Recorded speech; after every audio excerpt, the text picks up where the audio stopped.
सोमवार का अवसर है, उस दिन चतुर्दशी तिथि विद्यमान है। नरक चौदस जिसे कहा जाता है वो योग बनता दिखाई दे रहा है। एक दिया कहा जाता है कि आपको नरक के द्वार से बचा सकता है। यानी इस दिन ग्रहों के दृष्टिकोण से इतना महत्वपूर्ण दिवस है। वो सारे विधान को समझाएंगे। पहले ज्योतिष के दृष्टिकोण से आप अपनी राशि का महत्व समझ लें। आपकी राशि के दृष्टिकोण से ये दिन कुछ करके दिखाने का है, इसलिए पॉजिटिव सोचो, पॉजिटिव करके दिखाओ। नेगेटिव सोचोगे तो नेगेटिव आपकी राशि के दृष्टिकोण से हो सकता है। इमोशनल पॉइंट ऑफ व्यू से कई बार आप थोड़े इमोशनल ज़्यादा होते दिखाई दे रहे हैं, और इमोशनल ज़्यादा रहने के कारण से कई बार मन को चोट भी लग सकती है। तो इसलिए प्रैक्टिकल होकर काम करने की ज़रूरत है। जैसा सोचोगे वैसा प्रभाव आपकी राशि के दृष्टिकोण से अवश्य होता दिखाई दे रहा है।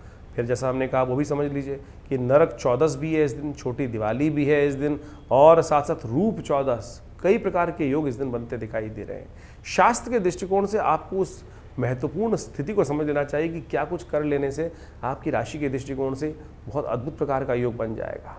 कहा जाता है इस दिन विशेष तौर पर, वो सब बताएंगे आपको क्या कुछ करना चाहिए, लेकिन कई मत के अनुसार से इस दिन कई लोग दिवाली भी बात कर रहे हैं, और भारत सरकार ने भी शायद इस दिन अनाउंस करने का योग बनाया है कि दीपावली कई क्षेत्रों में जो है वो 20 तारीख को ही मन रही है।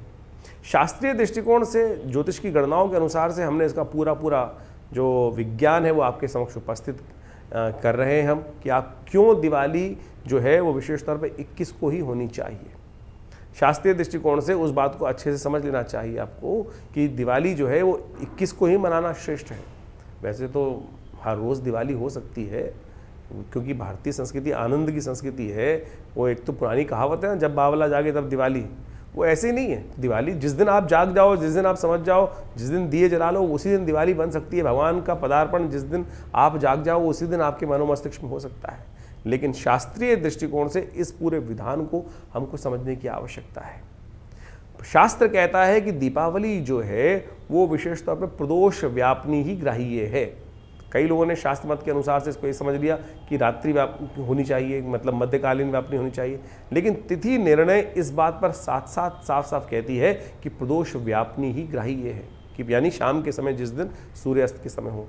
20 तारीख को भी प्रदोष व्यापनी है, लेकिन वहाँ एक और सूत्र लगता है कि दिने द्वे, जब दिन 2 दिन में हो तो पराग्रही है, जो यानी दूसरे दिन जब आए तो उसको ग्रहण करनी चाहिए।